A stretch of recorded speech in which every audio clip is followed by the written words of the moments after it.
sama-sama menuntut ilmu, sama-sama mencari keberkahan ya di malam Jumat. Silahkan. Irgi coba absen terlebih dahulu yang sudah on cam. Ada di sini Bu Lia dari Sumedang, Bu Nuryanah Ciamis, Ibu Barokah dari Cikarang, dan Ibu Siwi. Masya Allah. Dari mana Bu?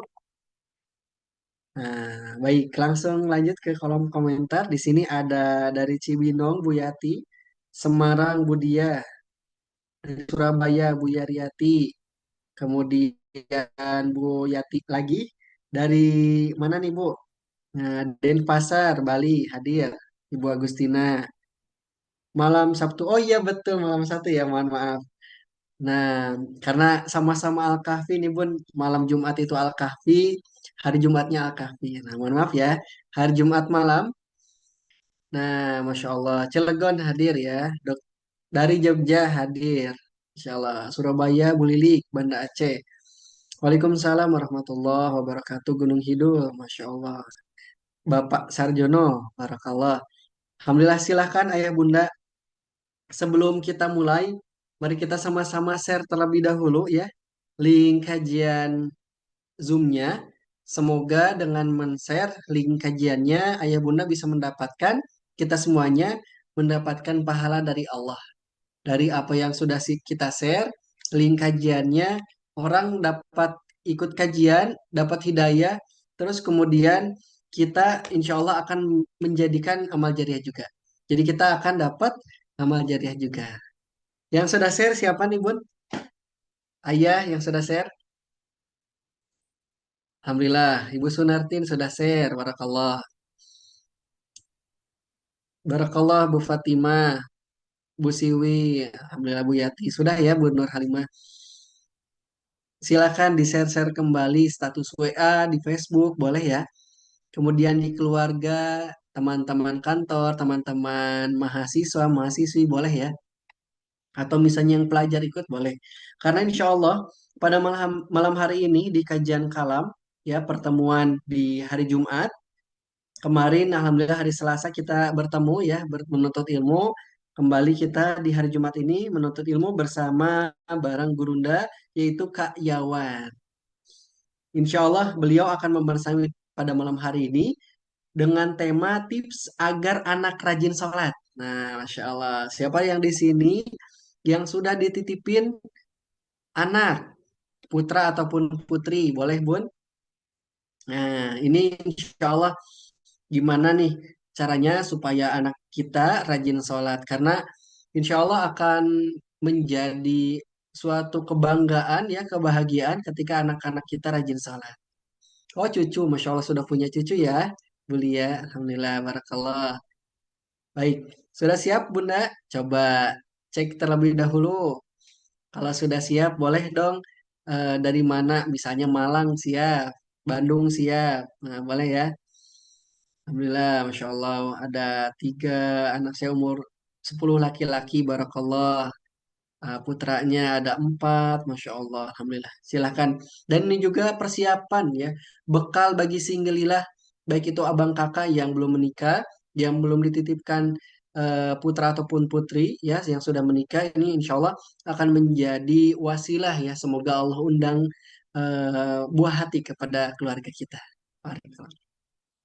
Baik, sudah siap ya? Kalau sudah siap, mari kita sapa terlebih dahulu Kak Yawan. Bismillahirrahmanirrahim. Assalamualaikum warahmatullahi wabarakatuh. Kayawan.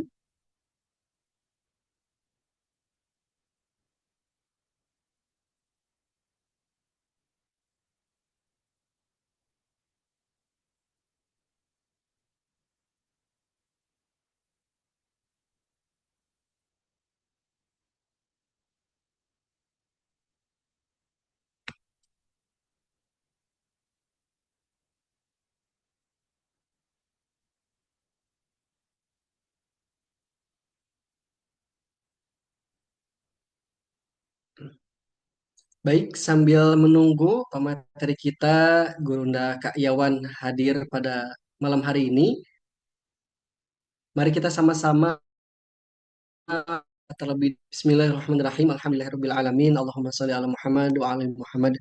Ya Allah ya Rahman ya Rahim. Allahumma inna nas'aluka ilman nafi'an wa rizqan thayyiban wa amalan mutaqabbalan. Tambahkanlah ya Allah ilmu yang bermanfaat kepada kami semuanya ya Allah. Luaskanlah rezeki kami ya Allah yang halal dan barokah ya Allah. Terimalah amal ibadah kami ya Allah. Allahumma inna na'udzubika min ilmin la yanfa' wa min qalbin la yakhsha wa min nafsin la tasba' wa min da'watin la yastajibulah. Ya Allah, jauhkanlah kami dari ilmu yang membuat kami tidak taat kepadamu ya Allah. Berikanlah kami ilmu yang bermanfaat, khusyukkanlah dalam ibadah kami ya Allah. Semoga kami senantiasa istiqomah dalam menuntut ilmu. Amin, amin ya Allah ya Rabbal Alamin. Mari kita sama-sama buka ayah bunda semuanya, sahabat-sahabat, abang kakak, dengan suratul Al-Fatihah. A'udzu billahi minasyaitonir rajim. Bismillahirrahmanirrahim. Alhamdulillahirabbil alamin, arrahmanir rahim, maliki yaumiddin. Iyyaka na'budu wa iyyaka nasta'in. Ihdinas siratal mustaqim, siratal ladzina an'amta 'alaihim ghairil maghdubi 'alaihim waladdallin. Amin. Alhamdulillah, guru kita sudah hadir di tengah-tengah kita, Kak Yawan. Kita sapa terlebih dahulu. Assalamualaikum warahmatullahi wabarakatuh, Kak Yawan.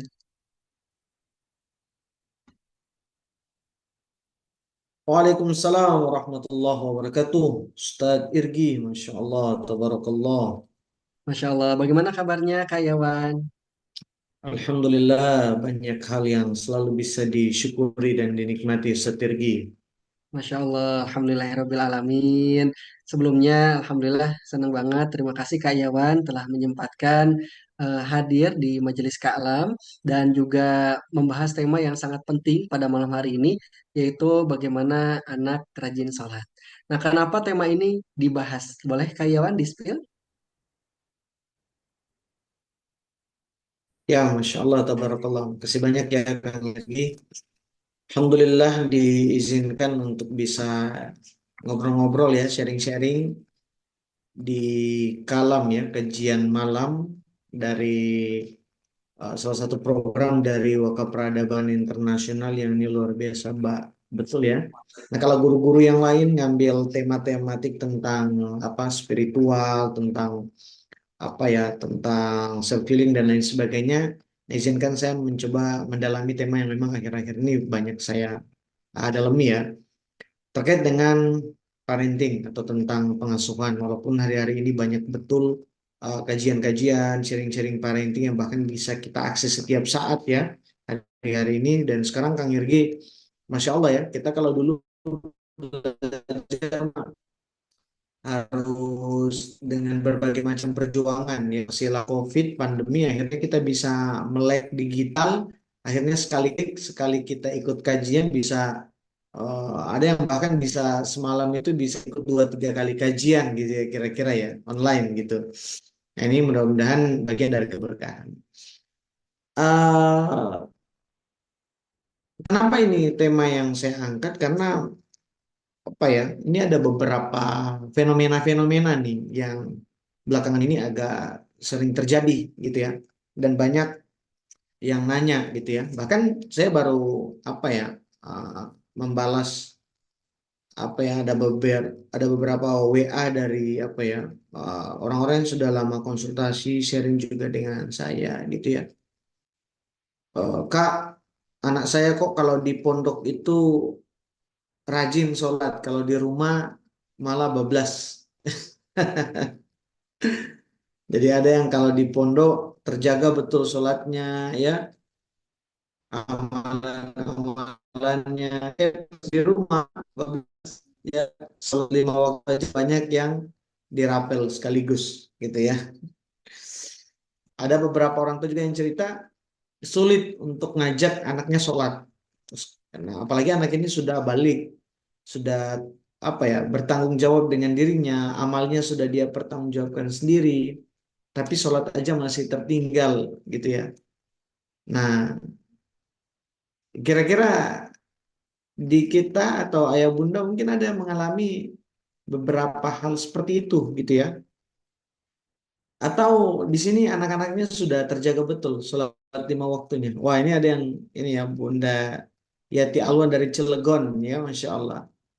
Itu lagi yang dirasakan Ustaz. Ya, Masya Allah. Mungkin boleh ya share di kolom chat. Ada mungkin yang mengalami fenomena-fenomena yang Al-Fakir sebutkan tadi. Atau ada yang mirip-mirip. Atau ada tema-tema tentang sulitnya ngajak anak untuk istiqomah sholat. Padahal sholat itu ya Kang Irgi ya, salah satu amal yang pertama kali dihisab di hari kiamat. Betul Kalau ya. sholatnya baik, baik pula amalan yang lain. Kalau sholatnya jelek, jelek juga amalan yang lain. Nah, sementara anak-anak kita ini semakin dewasa, justru sholatnya malah makin lalai. Nauzubillah min dzalik. Nah, kira-kira ya Bunda butuh nggak nih? Ya, oh, ada juga yang subuh aja tuh yang susah dibangunin. Ya, ada anak-anak yang bisa istiqomah di waktu subuh, ada yang susah bangun di waktu subuh. Nah, oke nih. Atau mungkin kita bisa sharing-sharing nanti ya di awal mungkin ada satu dua bunda yang mengalami tantangan ya dalam ngajak anak untuk sholat. Anak saya juga begitu, giliran mabit di sekolah gampang sholat, pas di rumah susah banget diajak sholat. Nah, ini kan berarti ini sesuatu yang di dekat kita kan, Kang Yirgi ya, bukan sesuatu yang jauh ya. Makanya kira-kira butuh nggak kita bahas nih, ayah bunda tema ini apa enggak nih? Dan kalau orang tua udah meninggal nih, Kang Irgi, kita itu butuh banget doa dari anak-anak kita. Dan doa yang paling afdol tau nggak? Doa saat kapan? Doa saat anak sholat. Bener nggak? Ya, doa anak ba'da sholat itu yang paling apa ya? Paling kita nantikan ketika kita sudah meninggal dunia. Ba'da sholat, dia angkat kedua tangannya. Ya Allah, kangen Umi Abi ya Allah, kangen Mama Papa ya Allah, ya Rob. Allahumma gfir lahum warhamhum wa'afihim. Wah, itu indah banget kalau kita dapat doa dari anak-anak kita ba'da sholat. Nah, pertanyaannya, kalau dia nggak sholat terus dia ngirim doanya kapan? Nah, kira-kira gitu Kang Irgi. Ya. Nah, ini kayak banyak yang sudah share ya di kolom chat nih, Masya Allah ya, butuh banget, butuh banget dikaji, butuh banget kita sharing. Ya mudah-mudahan jadi wasilah kebaikan nih Kang Irgi, Insya Allah.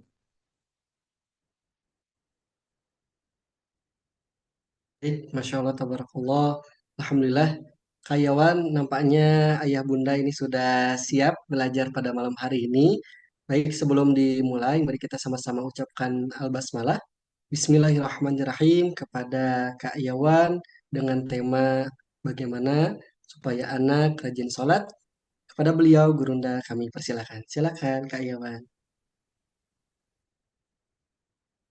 Ya, Bismillahirrahmanirrahim. Assalamualaikum warahmatullahi wabarakatuh. Waalaikumsalam warahmatullahi wabarakatuh. Insya Allah, Alhamdulillah. Alhamdulillahi Rabbil Alamin. Alhamdulillahilladzi ja'ala al-laila wan nahar hilfatan liman arada an yadhakkara aw arada syukura. Semoga eh, hadir-hadirnya kita di sini dihitung sebagai sebuah kebaikan oleh Allah Subhanahu wa taala. Mudah-mudahan ya ayah bunda yang kemudian hadir di sini, hadir-hadirnya dihitung sebagai sebuah kebaikan, dicatat sebagai sebuah ikhtiar dalam menemani perjalanan ananda tercintanya.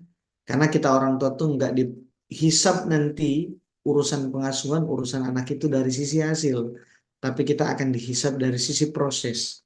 Nah, mudah-mudahan hadirnya kita di sini itu dicatat sebagai bagian proses kita memantaskan diri menjadi orang tua terbaik, ya, insya Allah.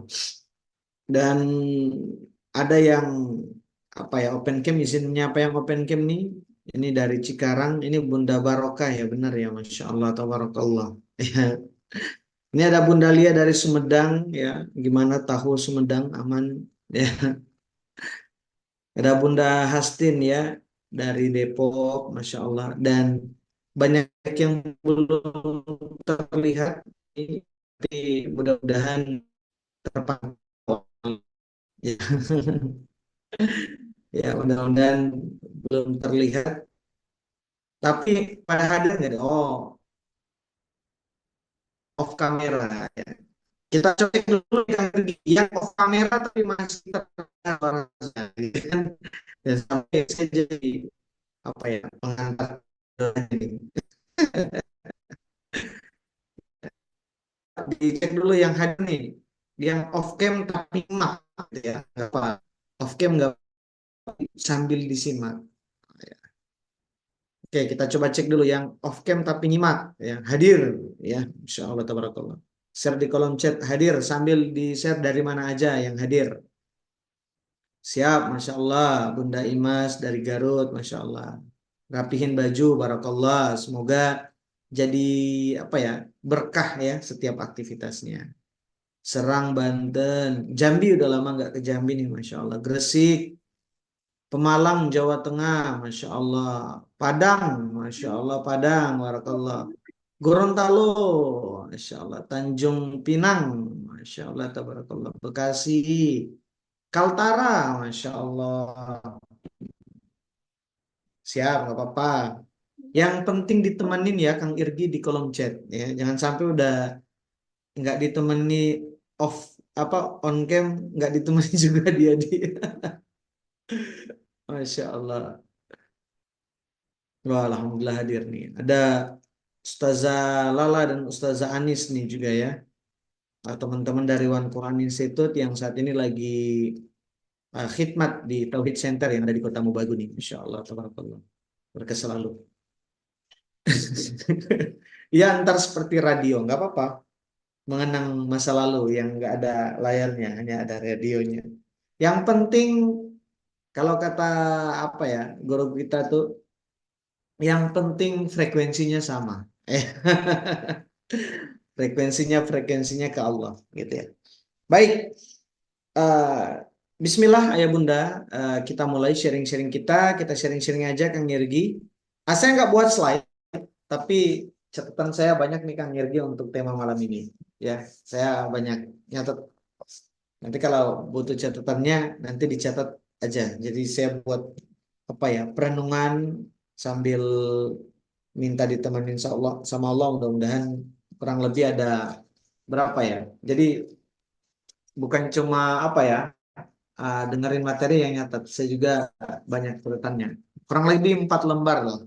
Setelah saya masuk di ruangan ini 30 menit yang lalu, ah, mudah-mudahan ini bisa jadi apa ya, jadi ya kebaikan insya Allah. Baik, Bapak Ibu, Ayah Bunda dan sahabat-sahabat sekalian, kita akan coba sharing-sharing ngobrol-ngobrol berkah insya Allah tentang apa ya, tips agar anak itu mau diajak untuk sholat gitu. Sekarang saya mau nanya dulu, ngajak anak sholat itu sulit apa mudah?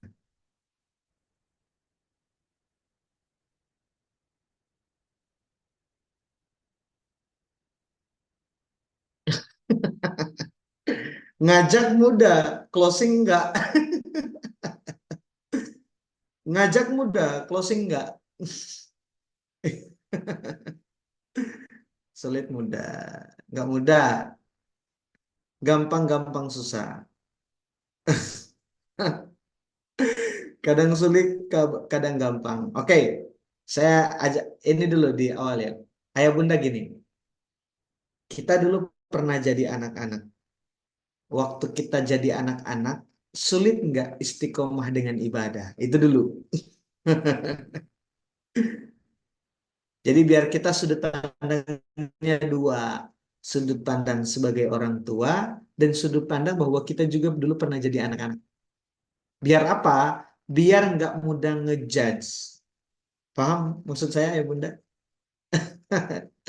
Biar nggak mudah ngejudge, biar nggak mudah patah semangat, biar nggak mudah kecewa. Karena kita dulu juga pernah anak-anak. Benar ya? Ya, oke. Pernah lalai Kak, pernah lalai Ustadz. Jangankan dulu Ustadz, sekarang juga gitu. Sama dong. Ya, kan kita itu juga ya iman kita kan iman apa? iman umat akhir zaman. Iman akhir zaman itu bukan cuma naik turun, masuk keluar. Kadang imannya masuk, alhamdulillah. Kadang imannya keluar, ya astagfirullah, kan begitu. Ya, kalau iman para sahabat kan naik turun, ya. Jadi naik turun itu gimana? Ya, iman naik turun itu ya terkadang apa qiyamul lailnya 8 rakaat, terkadang 2 rakaat. Itu iman yang naik turun.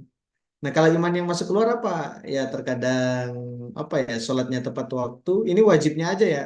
Terkadang masbuk kan begitu, naik turun. Jadi masuk keluar sama naik turun itu bedanya. Oke. Bapak Ibu Ayah Bunda, Masya Allah, makasih banyak ya sudah respon di kolom chat ini, membuat apa ya, obrolan kita ini bisa 2 arah nih Kang Irgi. Jadi saya sambil lihat obrolan di chat sambil ngobrol juga.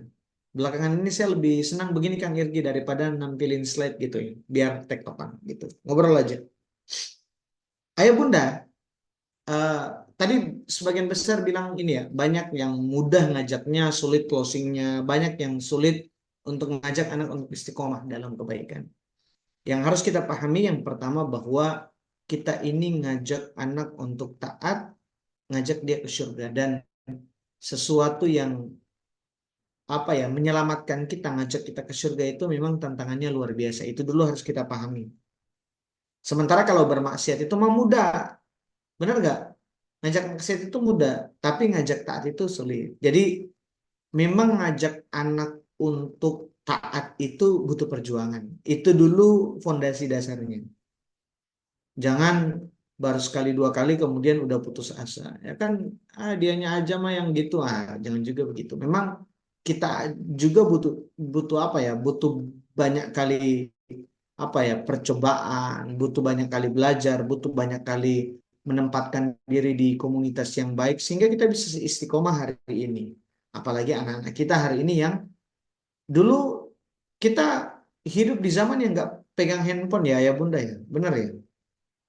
Apalagi anak-anak sekarang yang pegang handphone, istiqomahnya jauh lebih sulit, gitu ya. Nah gini, kita mulai nih ayah bunda. Kenapa tadi ada orang tua yang sulit ngajak anak untuk sholat secara istiqomah?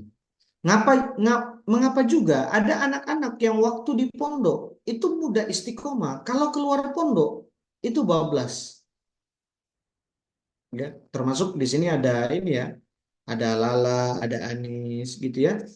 Ya, kalau waktu di Oki ya, Setirgi juga kan Oki nih. Waktu di Oki tertata jadwalnya. Tapi ketika kita di luar, itu ujiannya ada di diri sendiri. Karena waktu kita di pondok terjaga dengan apa? Bangunnya jam berapa? Kan nggak mungkin yang lain bangun kita enggak, kan enggak begitu. Nggak mungkin yang lain apa ya, istiqomah qiyamul lailnya kita nggak istiqomah qiyamul lailnya, kan gitu. Ya. Gitu. Jadi di pondok itu terkadang kita dijaga dengan satu apa ya, satu habit yang itu dilakukan secara berjamaah. Setelah kita keluar pondok, kita diuji dengan keistiqomahan kita sendiri. Ya, itu. Apalagi anak-anak kita ya, ya Bunda ya. Begitu kondisinya keadaan. Nah, terkadang dalam hal ibadah ataupun syariat, kita itu seringkali ngajak ibadah anak selalu fokus pada hal-hal yang nampak. Sementara kita juga punya satu pemahaman begini. Ya, paksakan saja, lama-lama terbiasa. Paksain sholat, lama-lama terbiasa. Paksain puasa, lama-lama juga terbiasa. Paksain baca Quran, lama-lama juga terbiasa. Ini kedengarannya benar, nggak ada salahnya. Tapi kalau kita renungi lebih ke dalam, tidak sepenuhnya benar.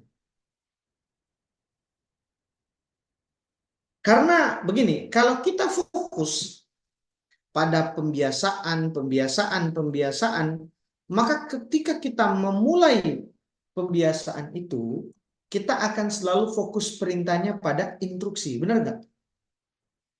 Jadi kan konsep kita gini tuh, ngajak anak ibadah itu konsep kita begini, paksakan dulu, lama-lama terbiasa. Nah, toolsnya untuk memaksakan dia kan instruksi, perintah. Sholat sana, kan gitu. Perintah. Nah, karena dia perintah, dia bergerak karena diperintah, bukan karena berinisiatif. Nah, tahu nggak akar ketidakistiqomahan itu karena hilangnya inisiatif. Sampai di sini mudah-mudahan bisa dipahami ya, Bunda ya. Maka yang membuat anak sulit untuk bisa memahami kenapa dia sholat, itu karena tidak ada inisiatif dari dalam dirinya. Hilang inisiatif. Jadi dalam hal ngajak anak dalam beribadah itu dua bagiannya, dua kaki kalau menurut saya. Ada pembiasaan, ada inisiatif. Ya, ada pembiasaan, ada inisiatif. Jadi pembiasaan tanpa ada inisiatif juga kurang maksimal. Harus ada dua-duanya. Terbiasa dan ada inisiatif. Ini akan membuat kita istiqomah.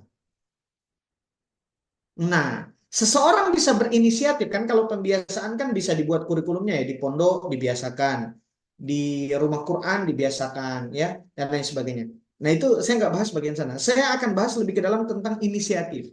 Nah, akar dari inisiatif seseorang itu mau bergerak, mau istiqomah terhadap sesuatu, itu akarnya apa? Karena di balik inisiatif itu ada keimanan.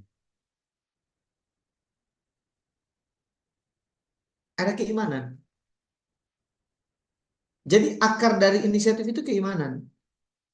Jadi anak itu berinisiatif untuk sholat, anak itu berinisiatif untuk baca Quran, itu karena ada di balik itu ada keimanan. Jadi ada sesuatu yang tidak nampak yang dia yakini. Paham maksudnya sampai sini Bapak-Ibu ya Bunda? Kalau pembiasaan itu pada hal yang nampak, maka inisiatif itu pada hal yang tidak nampak. Nah, tidak nampak ini yang kita sebut dengan keimanan.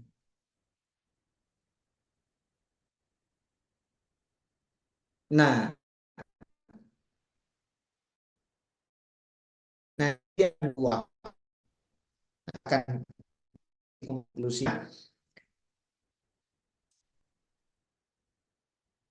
Cara pandang ini,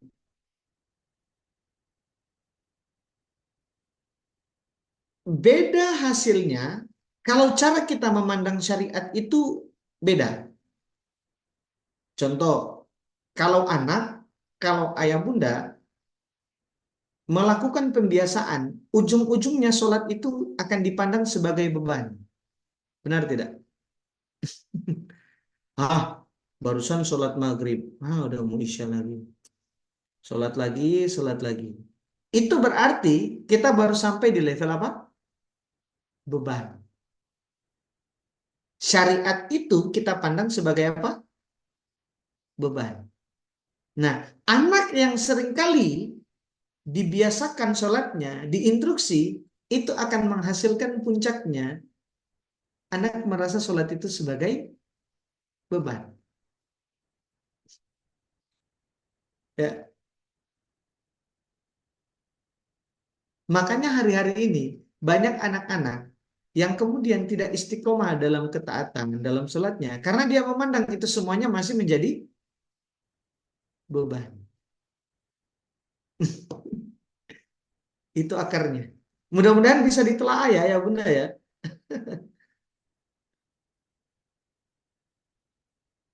Ya, dia masih jadi beban. Lagi asyik main, udah waktu sholat. Ya, sholat ini ngebebanin aja.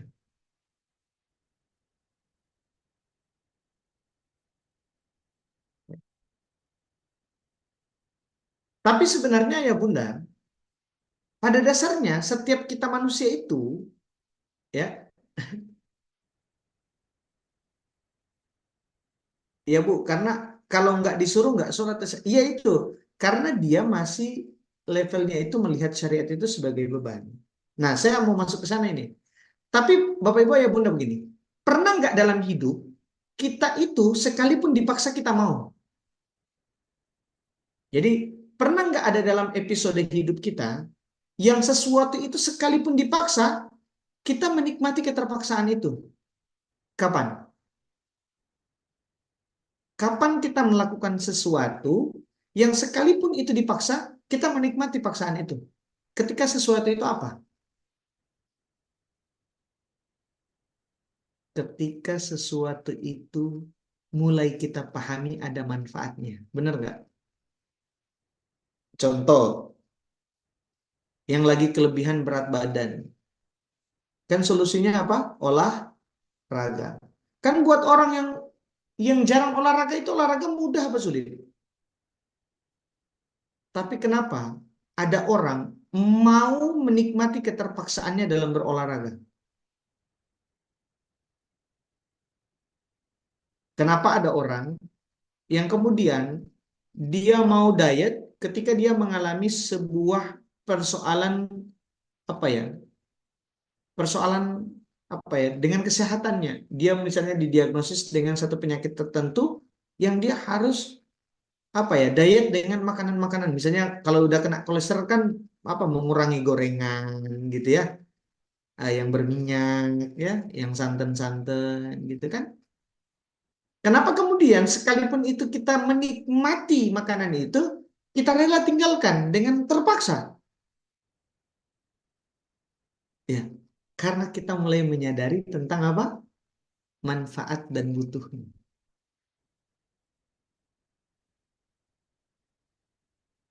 Dan ini sejalan dengan kalimat yang Allah sampaikan dalam Quran surat Al-Baqarah.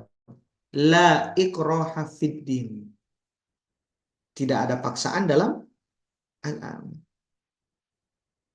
Maka memaksa anak di dalam agama itu sebenarnya nggak sejalan dengan maksud Allah.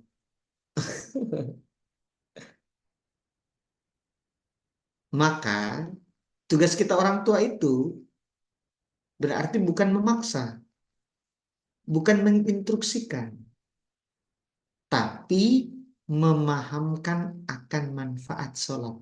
Sampai di sini bisa dapat. Maka tugas kita orang tua, kalaupun kita mau membiasakan, oke. Tapi yang paling penting adalah agar anak paham maksud sholat. Nah, bagaimana agar anak paham maksud sholat ini?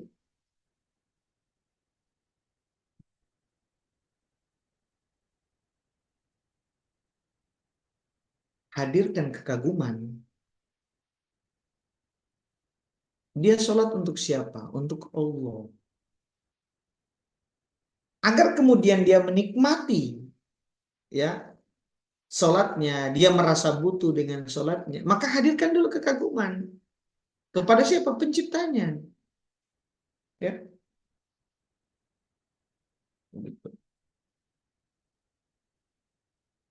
Makanya Bapak Ibu ya Bunda, tugas kita yang pertama kali itu adalah mengenalkan Allah dulu, bukan mengenalkan syariat. Nah seringkali kita memaksa anak untuk sholat, sementara kita jarang mengenalkan Allah kepada anak.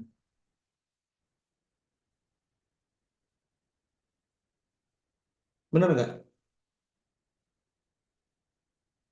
Karena kan mudah sekali apa polanya.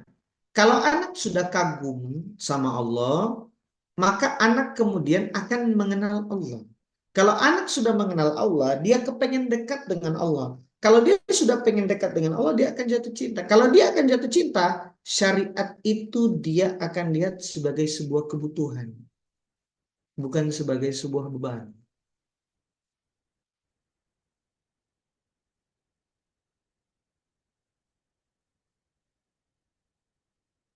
Makanya dari sini ada satu pemahaman yang kita install ke anak. Apa itu? Bukan Allah yang butuh kita, kita yang butuh Allah.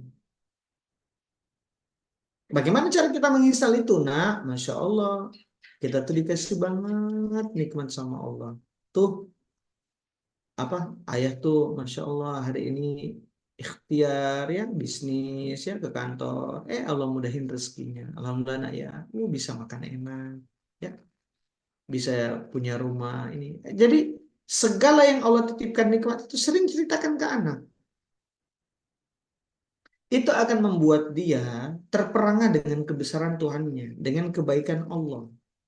Nah, dari situ kemudian dia melihat, kalau Allah memberi kenikmatan ini, kemudian memberikan semua rasa rasa nikmat ini, bagaimana agar nikmat ini terjaga?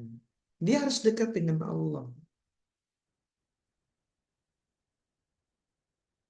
Kemudian orang tua juga banyak menghindari lah kalimat-kalimat, nah sholat nah, kalau nggak sholat nanti Allah marah. Kalau Allah marah masuk neraka.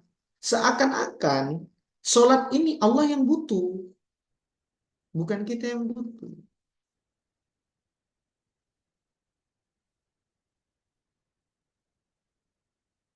Ya.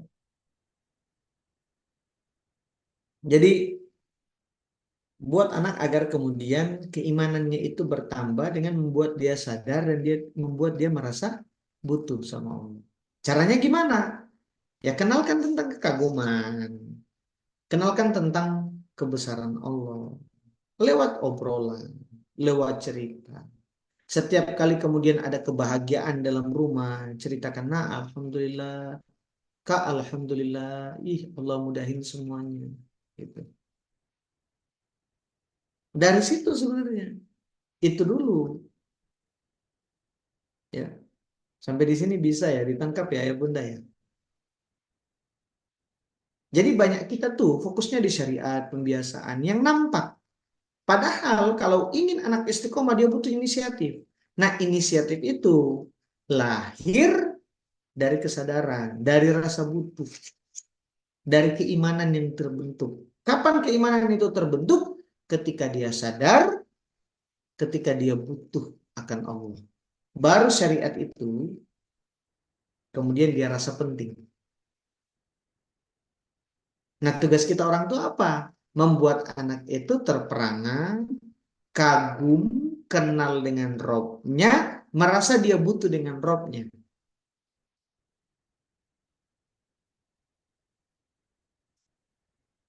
Nah, pertanyaannya gimana, Kak?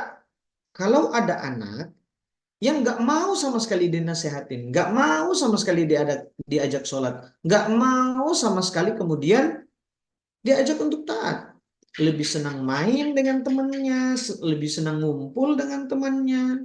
Ada nggak yang ngalamin kayak gitu tuh ayah bunda? Udah diajak, udah disehatin, ya pertama, nah, kira-kira ada nggak kayak gitu yang ngalamin? Kalau nggak ngalamin mah aneh, aneh nggak bahas juga nih, Kang Irgi. Nggak ada yang ngalamin berarti aman ya? Oh ada, oh ada. Anda ngecek aja, katanya nggak ada.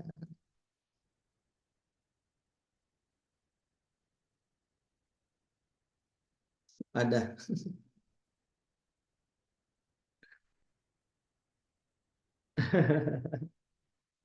Berarti ada kita yang ngalamin ya fenomena ketika dinasehati juga sulit. Nah, saya mau bahas dulu. Saya mau nanya ya Bunda, mengapa anak itu lebih senang dengan lingkungan, lebih senang dengan teman daripada dengan orang tuanya? Padahal Kang Irgi ya kawan-kawan semuanya, siapa yang lebih dulu dikenal anak? Orang tua atau lingkungan dan kawan-kawannya?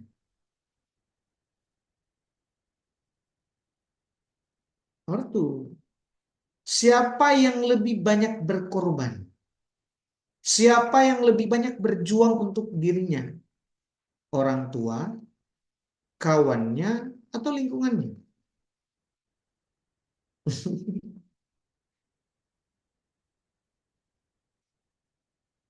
Nah, justru itu orang tua harusnya punya potensi yang lebih besar menang dalam hal ini Kang Hergi, memenangkan hati anak ketimbang lingkungan sama kawan-kawannya.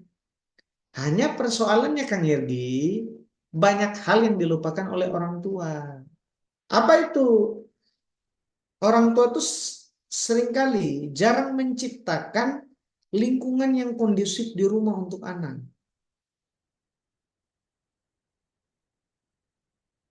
atau yang sering kita sebut dengan apa? Bonding. Padahal di dalam Al-Quran disebutkan وَجَعَلَ لَكُمُ السَّمْعَ وَالْأَبْصَارَ وَالْأَفْئِدَةَ لَعَلَّكُمْ تَشْكُرُونَ. Dan Allah menciptakan penglihatan, pendengaran. Kemudian apa? Tafaud, afidah. Apa itu? Bonding, ikatan hati, emotional bonding. Jadi sebenarnya anak itu bukan nggak mau dinasehati, Kang Irgi. Tapi tidak terdapat ikatan hati yang membuat dia mudah dinasehati.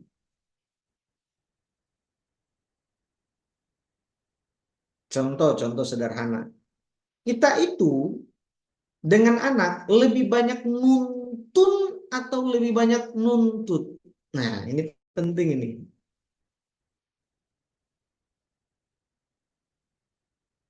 Nah, seringkali kita orang tua itu lebih banyak apa? Nuntutnya ketimbang nuntunnya.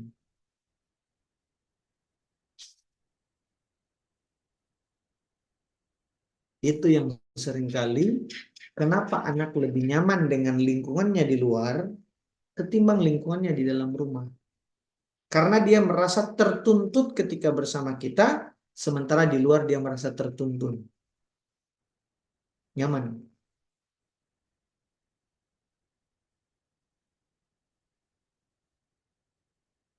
Contohnya, ketika kita lagi ngobrol dengan anak, siapa yang lebih banyak celotehannya?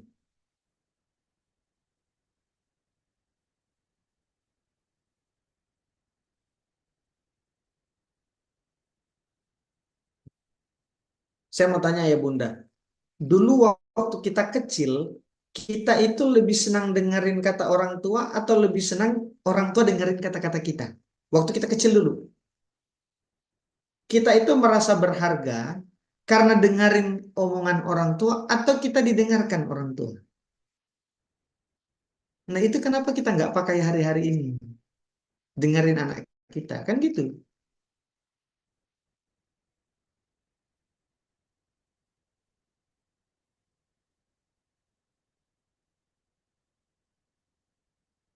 Nah, ini yang saya sampaikan dua modal utamanya nih Kang Irgi ya.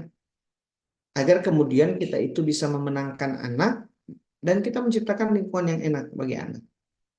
Apa itu yang pertama? Itu adalah keakraban Kang Irgi. Karena seringkali yang dilupakan oleh orang tua adalah menciptakan emotional bonding itu lewat keakraban. Jadi kenapa anak itu lebih banyak memilih lingkungannya, temannya? Karena dia lebih akrab dengan orang di luar.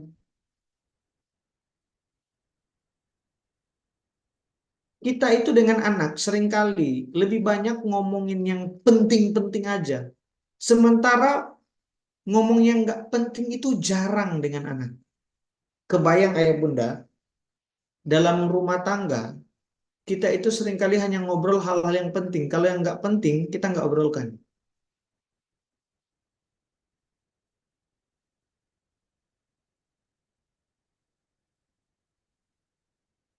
Udah makan belum? Nilainya gimana? Pelajarannya gimana? Siapa yang sehari-hari pertanyaannya begitu? Tadi makan apa?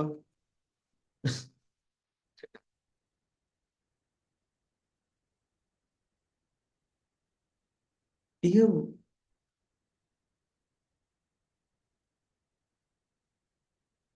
Padahal dalam rumah tangga itu, kita itu diperbolehkan banyakin ngobrol yang nggak penting. Paham maksudnya yang nggak penting? Tadi main apa? Mainannya gimana tadi? Karena ngobrol yang tidak penting itu dalam rumah tangga itu penting. Kebayang suami istri hidup puluhan tahun, ngobrolnya cuma perkara yang penting. Itu bisa meledak suatu saat nanti. Bayangin orang tua dan anak, ngobrolnya hanya yang penting-penting.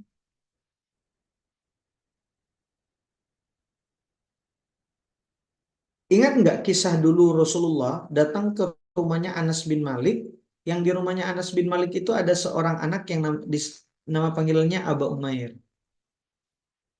Jadi Anas bin Malik itu kaget ya ketika Rasulullah datang. Ya Rasulullah, nggak pernah ada berita engkau datang, nggak pernah kita apa tidak ada pemberitahuan sebelumnya bahwa engkau akan datang.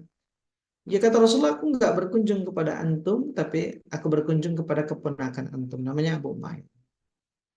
Tahu nggak ketika Rasulullah datang berkunjung kepada Abu Umair, si anak kecil yang punya mainan burung pipit, apa yang ditanyakan Rasul pertama kali?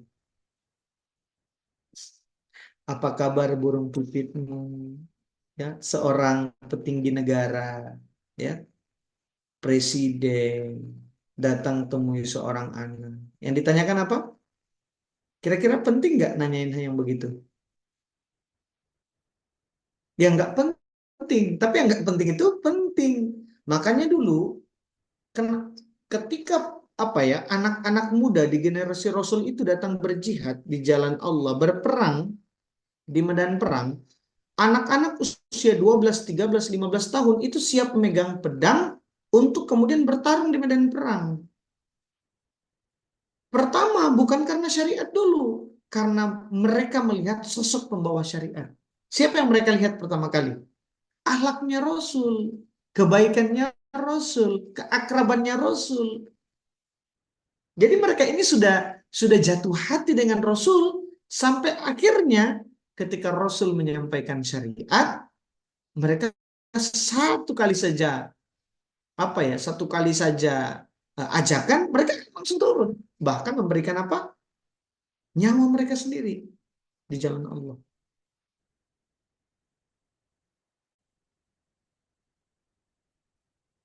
Nah, nah kita ini gimana?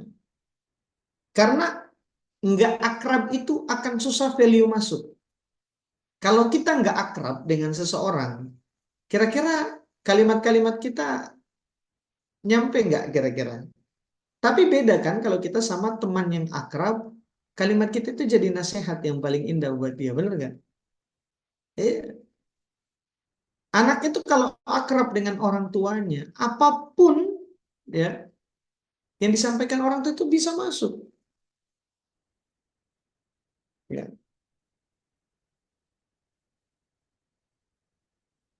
Makanya ya Bunda, banyak-banyak kemudian masuk di dunia anak.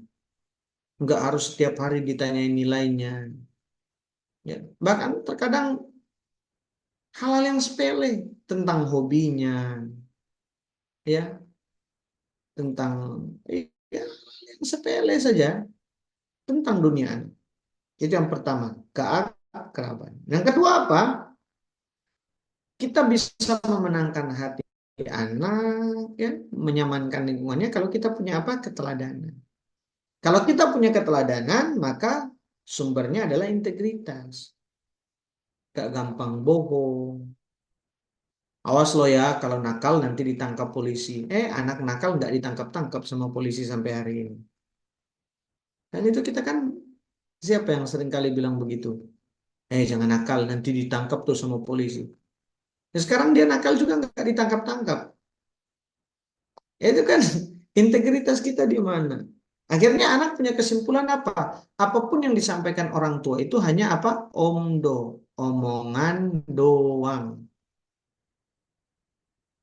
Ya. Jadi dalam konteks pengasuhan itu boleh bercanda tapi nggak boleh bohong. Nah, itu penting. Yang kedua, hindari ancaman kosong. Nah, mainannya kalau nggak dikumpul mama buang. Sampai hari ini nggak dikumpul-kumpul, nggak dibuang-buang. Awas ya, kalau main HP terus, nanti HP-nya mama simpan. Sampai sekarang main HP terus nggak disimpan-simpan. Kan begitu. Nah, jadi hati-hati dengan kalimat. Ya.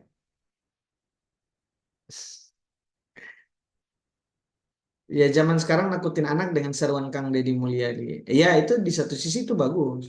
Tapi di satu sisi itu juga adalah warning buat kita orang tua. Itu berarti kita gagal dalam pengasuhan sebenarnya.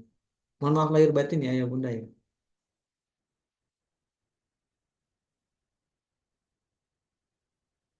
Seringkali kan azab itu datang karena akhir dari ikhtiar. Tapi kita persoalannya ikhtiar kita sudah sampai akhir atau belum? Ya.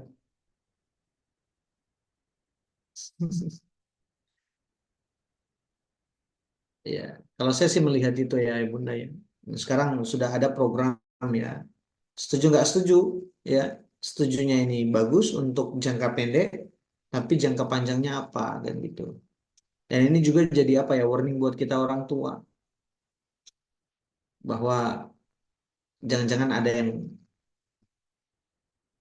ya saya banyak ketemu sih sama anak muda ya, bahkan di Tauhid Center ini anak-anak ini jadi saksi yang sudah ngelem ya, habun, ya ujung-ujung cerita mereka juga kurang diperhatiin, kurang kasih sayang, kurang tempat untuk bergaul yang baik, yang kayak begitu-begituan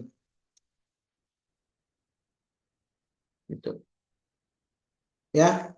Jadi kita butuh akrab, kita butuh teladan ya. Satu contoh lebih powerful daripada 1000 nasihat. Jadi ngasih contoh yang baik dan hadirkan keakraban. Nah, gimana Kak? Yang terakhir nih Kang Irgi nih. Gimana Kak kalau sekiranya anak ini nggak mau sholat, anak ini disuruh sholat tapi orang tuanya nggak sholat, ya, ya kan? Kan harusnya dalam berumah tangga itu ya nahkodanya itu full skill lah. Ya kepala rumah tangganya itu ya bapak itu yang membimbing istrinya, membimbing anak-anaknya. Qadarullah di keluarga kami justru yang butuh dibimbing adalah bapaknya sendiri. Ini gimana ceritanya Kak? Kan gitu. Buat para bunda, buat para ibu gitu ya. Ada nggak yang ngalami kayak gitu? Ya terkadang gitu Kak, anak disuruh sholat ya ternyata di satu sisi bapaknya juga nih.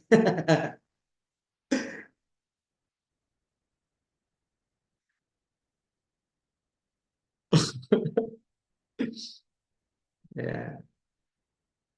Cung, para bunda yang diuji bukan cuma dengan anak tapi juga dengan bapaknya. Cung, yuk, cung. Ya, ngumpul. Wah, pada ngatur. Saya mau tanya ya Bunda, segala sesuatu yang terjadi di muka bumi ini sudah ditentukan oleh Allah, sudah ditakar, sudah diizinkan atau tidak?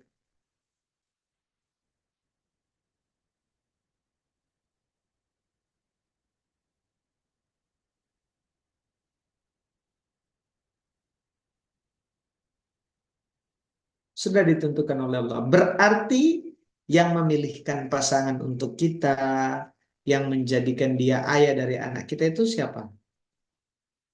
Takdir Allah. Benar ya, sepakat ya? Ya.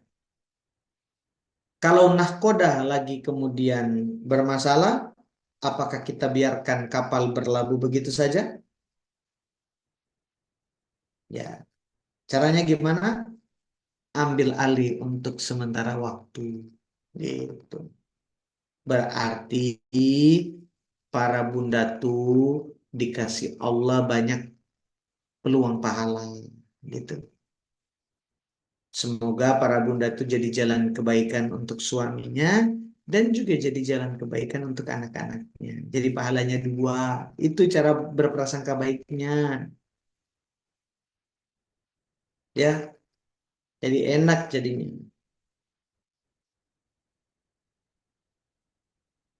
Ya, jadi para bunda bukan cuma jadi jalan hidayah untuk anak, insya Allah juga jadi jalan hidayah untuk suami ataupun ayahnya anak-anak. Itu aja. Nggak usah terlalu apa dibuat berat. Kan dunia ini pasti ladang ujiannya begitu.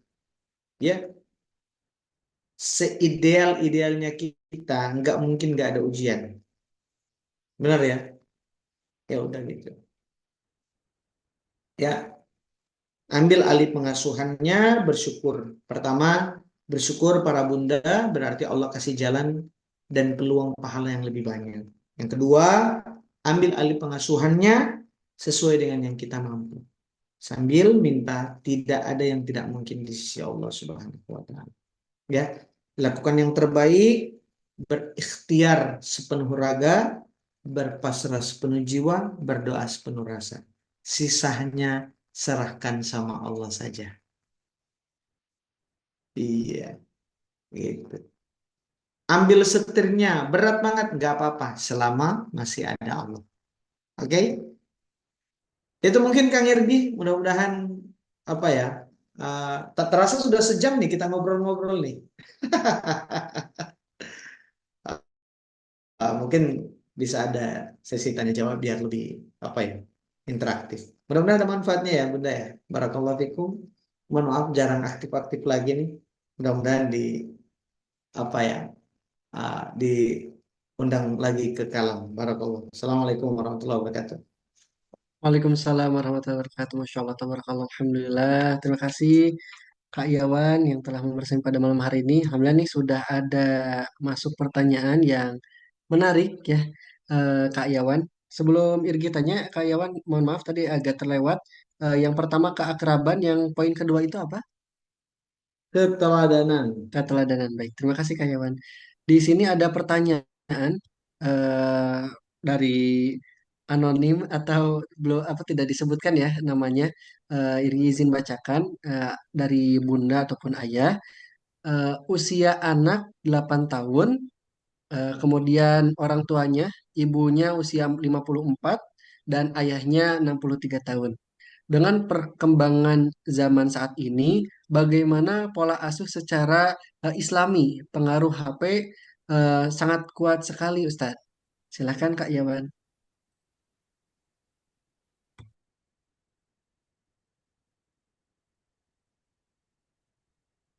Bapak, Ibu, Ayah, Bunda, eh, mengasuh ini adalah perjalanan sepanjang hayat. Selama kita dikasih keturunan, anak cucu keturunan, bahkan kita itu ngasuh bukan cuma untuk anak, tapi ngasuh juga untuk cucu.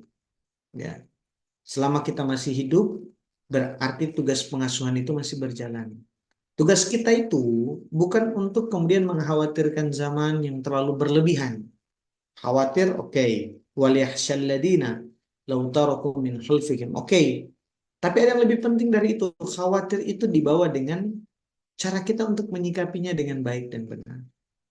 Cara kita untuk memperbaiki ilmu, menerapkan kebaikan-kebaikan yang ada. Percuma Kang Irgi, kita banyak nanya tips, kita kemudian banyak nanya metode, cerita, tapi yang sudah kita ketahui jangan dipraktekkan. Contoh, yang sudah saya sampaikan dari A sampai Z tadi itu, sebenarnya banyak yang bisa dipraktekkan. Pertanyaannya sudah dilakukan belum? Anak akrab dengan HP. Jangan-jangan karena anak kurang akrab dengan kita. Bapak, Ibu, Ayah, Bunda, saya sudah buktikan anak yang terlalu senang main dengan HP itu karena kita menghadirkan sesuatu yang kurang nyaman. Oke, main HP sesekali, tapi pertanyaannya main dengan kita berkali-kali atau enggak? Ada keakraban di sana enggak? Ada emotional bonding di sana enggak? Dan lain sebagainya. Itu saya punya modulnya bagaimana agar keluarga gadget itu tertata dengan baik. Nanti kita akan bahas di apa ya, pertemuan yang lain karena itu butuh juga untuk di sharing dari A to Z-nya. Tapi kuncinya Bapak Ibu Ayah Bunda, tugas kita itu adalah menguatkan imunitas pengasuhan. Jadi kita itu terlalu banyak virus perusak pengasuhan dan setiap zaman itu berbeda-beda ya virus perusak pengasuhannya, Kang Irgi. Ya, berbeda-beda. Nah, tugas kita itu bukan untuk apa ya, lari dari virusnya, enggak, menguatkan imunitasnya. Seperti kayak corona. Siapa yang bisa bertahan dari corona? Yang imunitasnya kuat, benar nggak? Karena nggak ada obat. Obatnya itu ketika imunitasnya kuat. Kalau pengasuhannya kuat, dia kemudian kalaupun main HP nggak bablas, ya, nggak lihat yang nggak senonoh, main HP untuk yang baik-baik saja, nggak dipakai untuk yang lain-lain. Kan itu yang kita, kan main HP-nya nggak salah. Yang salah itu kalau main HP-nya berlebihan, main HP-nya menghabiskan waktu yang banyak, lihat hal-hal yang nggak baik, kan itu yang kita khawatirkan. Gitu. Nah, lagi-lagi tentang keimanan di sana. Ya, jadi sekarang ini apa yang kita lakukan kayak tadi buat keakraban, ya, nggak ada kata terlambat kok, ya, kasih keteladanan, ya, kemudian apa tadi, apa ya, tanamkan keimanan, kenalkan tentang Allah, belajar terus mengenal Allah. Kang Irgi, saya jadi saksi ya, banyak orang-orang yang nggak dipaksa untuk sholat, cukup dikasih lihat tentang keakraban, keteladanan, dia sholat dengan sendirinya. Ya, bahkan di masjid ini tuh banyak teman-teman tuh yang dari apa ya, Tauhid Center nih. Banyak tuh anak-anak tuh yang datang ke masjid itu nggak bawa sarung dan lain sebagainya. Tapi datang waktu sholat, mereka sholat. Kenapa? Karena tadi nggak pernah tuh diminta Kevin, sholat Kevin sana. Enggak, kesadaran yang hadir. Gitu. Jadi ada yang lebih penting daripada pembiasaan. Apa itu? Kesadaran.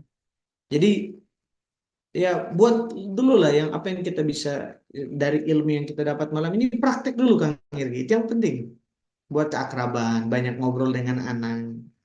Ya, nggak harus selalu hal yang penting, nggak harus selalu pertanyaan-pertanyaan yang serius. Ya, hal yang bercanda, bangun kedekatan, bangun keakraban, gitu. Ya. Seringkali karena kita itu terlalu fokus dengan kita lihat, anak saya itu sudah dengan HP, terlalu fokus dengan masalah sampai lupa memupuk yang baik-baik, gitu ya. Pernah nggak kita kemudian ajak anak jalan bareng, ngobrol bareng, untuk hal-hal yang lebih apa ya, hal-hal yang lebih ke depan gitu ya, ketimbang kita ngobrol bareng tentang kamu ini sih, kamu ini sih, kamu ini, ya anak kan kalau udah dibuat begitu, ya bawaannya ngegame aja seharian terus pegang HP aja. Oh, udah kalau dibuka dengan kayak begitu, anak udah mulai nggak nyaman. Tapi kalau dibuka, eh gimana nih biar bisa asik nih hari esok kita ada agenda apa nih? Kira-kira lebih senang mana tuh Kang Irgi? Lebih senang dijudge atau kemudian lebih senang kemudian kita ajak untuk mengeksekusi sebuah kebaikan? Yang kedua pastinya. Iya, ya. Oke, mudah-mudahan menjawab Allahu a'lam bishawab. Barakallahu fiik. Masya Allah, Alhamdulillah. Terima kasih Kak Yawan telah menjawab pertanyaannya. Sebelum kita ke pertanyaan selanjutnya, nah ada informasi yang bermanfaat. Mohon izin Ayah Bunda, Abang Kakak semuanya, ini ada peluang kebaikan yang bisa kita saksikan terlebih dahulu. Bismillahirrahmanirrahim. Silahkan.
Baik, Alhamdulillah tadi itu Ayah Bunda, Abang Kakak semuanya.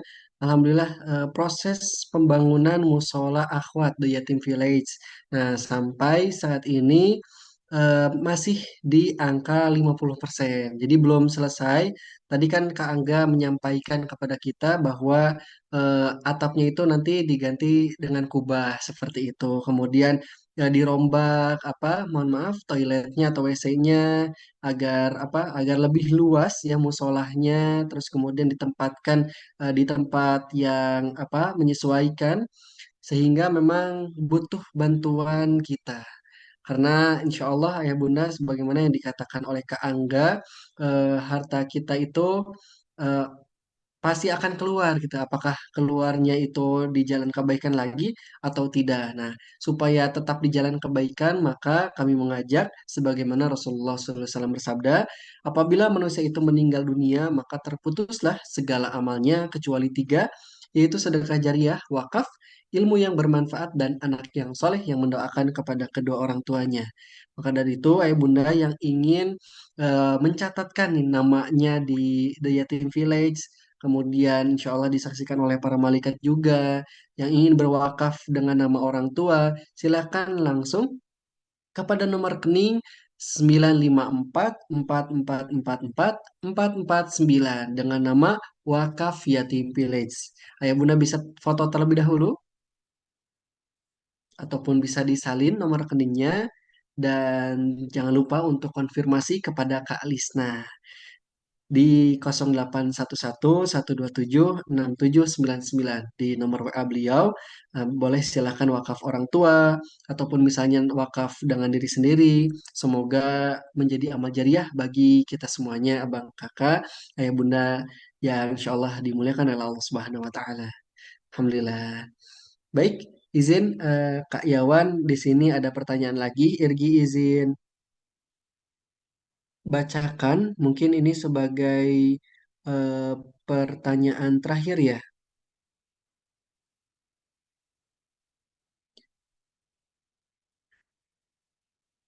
Mungkin ini Kak Yawan ada pertanyaan dari Bu Yuni. Bagaimana menanamkan kesadaran pada anak laki-laki usia 16 tahun diajak jalan bareng orang tua aja malas. Nah, ini bagaimana Kak Yawan? Keterangannya mungkin eh, ketika jalan dengan temannya ditanya eh, mungkin agak sulit ya. Nah ini tak khawatir kekhawatiran Bunda itu takut jalan bersama siapa, khawatir gitu. Boleh Kak Yaman?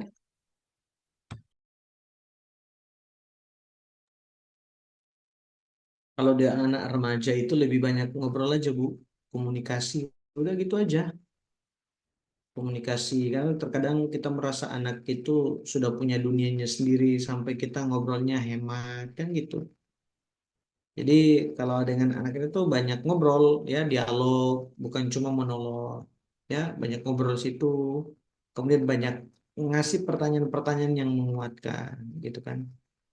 Sampai kemudian dia menemukan why-nya sendiri gitu. Jadi itu sih kalau saya di anak remaja itu lebih banyak ngobrol. Layaknya kita itu apa ya? Kita itu bukan apa ya? eh, bukan pelaku dalam hidupnya, kita sebagai teman aja perjalanan. Ya, pernah lihat apa mobil balap yang nyetirnya siapa, yang nunjukin jalannya siapa. Jadi tugas kita kalau udah punya anak remaja itu yaitu kayak apa nih namanya, penunjuk jalan ya.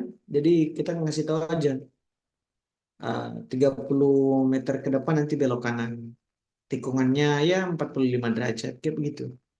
Kira-kira kalau kamu ngegas di apa di belokan bisa keluar nggak nanti di lintasan? Kan begitu. Jadi kasih pertanyaan-pertanyaan itu sebagai sebuah analogi, Kang Yergi, bahwa tugas kita itu ngasih bukan eh, kamu sekarang berhenti atau gas sekarang atau enggak. Kita hanya ngasih tahu aja begitu, ya. Sambil kemudian banyak berdiskusi, berkomunikasi, ya. Itu. Ya tugas kita kan ngajak diskusi, sharing gitu ya, ngasih tahu tentang kebaikan. Tugas kita itu. Nah terkadang kan yang buat kita orang tua itu males, yang buat kita itu orang tua itu terkadang putus asa itu karena terlalu berharap hasil. Ya, ya hasilnya serahkan saja sama Allah. Anak taat, soleh, maksiat atau itu urusannya Allah Subhanahu Wa Taala. Tugas kita berikhtiar, bergerak. Kita sudah ngajak, insya Allah lebih dari cukup. Jangan pernah berhenti berdoa, ikhtiar semaksimal mungkin, pasrah sepenuh jiwa, insya Allah jawabannya di sisi Allah yang terbaik, insya Allah. Dunia wal akhirat. Masya Allah. Baik. Eh, Mungkin bisa ditangkap ya, Bunda. Eh, apakah membutuhkan teknis yang lebih detail lagi? Kak Iwan boleh dilihat di kolom komentar bagaimana tanggapannya. Kan ada dua fenomenanya. Anak itu kalau udah nggak mau diajak jalan, berarti dari kecil dia nggak biasa jalan. Kemudian baru bisa kita ajak jalan sekarang, yaitu membutuhkan waktu.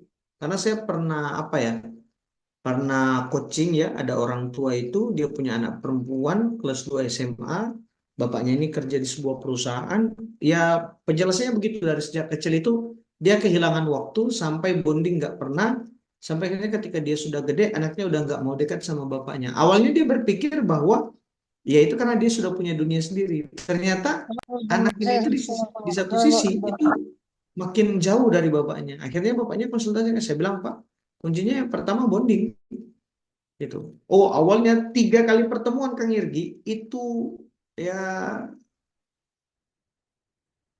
apa ya, suara jangkrik lebih terdengar daripada suara mereka berdua. Nggak ada obrolan apa-apa, hanya jalan aja.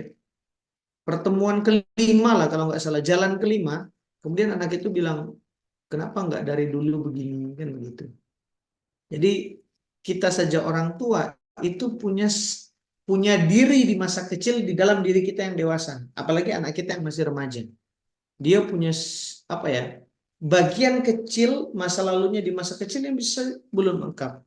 Itu yang kemudian dia tagih dengan apa ya, perilaku-perilaku yang menjengkelkan, perilaku-perilaku yang mengecewakan gitu. Jadi nggak ada anak yang nggak mau diajak jalan, semua anak itu mau diajak jalan. Pertanyaannya jalannya juga kemana? Cara ngajak dia jalan juga bagaimana caranya? Kan beda kita memperlakukan anak yang masih 0 sampai 7 tahun sama anak yang sudah remaja. Ya kan? Anak 0 sampai 7 tahun kita masih apa ya, peluk ya, kita masih cium dia masih mau. Tapi kalau anak sudah remaja kan bukan begitu lagi caranya. Ketika kita bisa ngajak dia ngobrol asik, itu sudah layaknya memeluk dan menciumnya. Itu beda ya, gitu. Jadi kalau ajak jalan ukurannya gimana? Udah sikapnya ada males-malesan ya, pertanyaan ajak jalannya kemana, gitu kan? Kalau dia juga nggak ada kepentingannya dia jalan, kenapa dia juga jalan gitu? Tapi kalau mungkin kalau kita jalan, nah kita jalan berdua ngobrol aja, nggak mungkin suatu saat dia nggak akan luluh hatinya. Saya sudah pernah lakukan bonding aja terus menerus sampai luluh hatinya. Dan bicara yang nggak terlalu apa ya, formatif banget, ya. Apa ya, nggak terlalu apa ya, formal-formal banget lah, makan berdua, apa ya, hal yang makan cilok aja berdua. Saya dengan anak pertama, anak kedua, anak ketiga itu punya waktu apa ya, bonding yang harus yang serius-serius aja, ngobrol yang ringan-ringan aja, makan jajanan yang nggak terlalu mahal, yang murah-murah aja, yang penting waktu bersama gitu ya. Dan insya Allah kita pasti bisa Kang Yogi kalau kita jadikan itu prioritas. Wallahu a'lam bishawab. Barakallahu fikum. Masya Allah, terima kasih Kak Iwan. Alhamdulillah. Sudah terjawab ya Bunda Yuni. Semoga betul semakin apa, bisa lebih semangat lagi ya. Bismillah. Semoga Allah mudahkan kepada ayah bunda juga yang lainnya, abang kakak yang apa menjadi persiapan ya, menjadi bekal sebagai orang tua.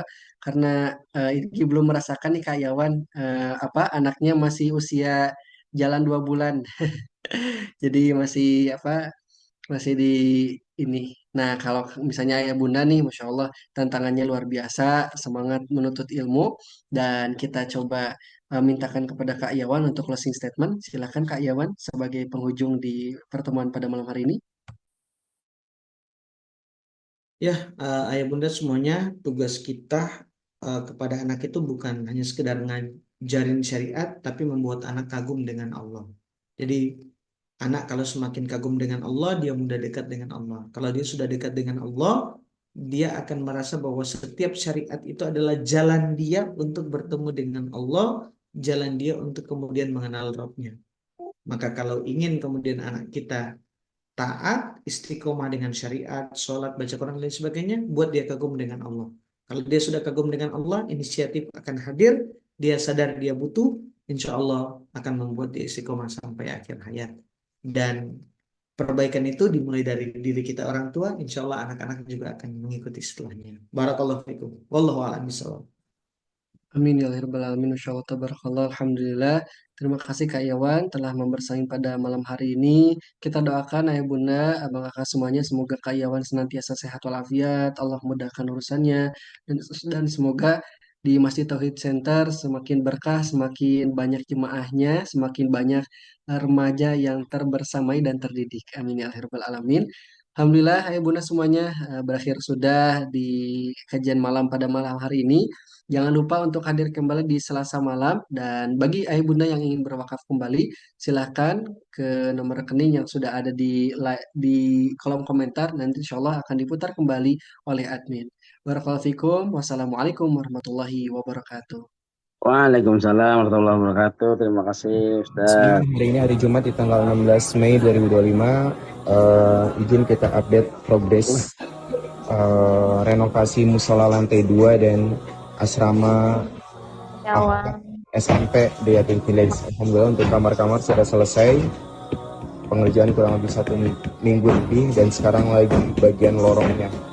Dan untuk bagian musola ini baru sekitar 50% baru selesai di keramik. Kemudian ini tadinya 2 kamar, kita sekarang lagi dibongkar untuk nanti kita pasang keramik lagi dan pasang roster seperti ini nanti di sebelah sana. Insya Allah. Kemudian atap juga akan kita ganti karena ini udah lama banget dan banyak yang bocor. Dan nanti ada kubahnya, Insya Allah di sini kita bikin kubah.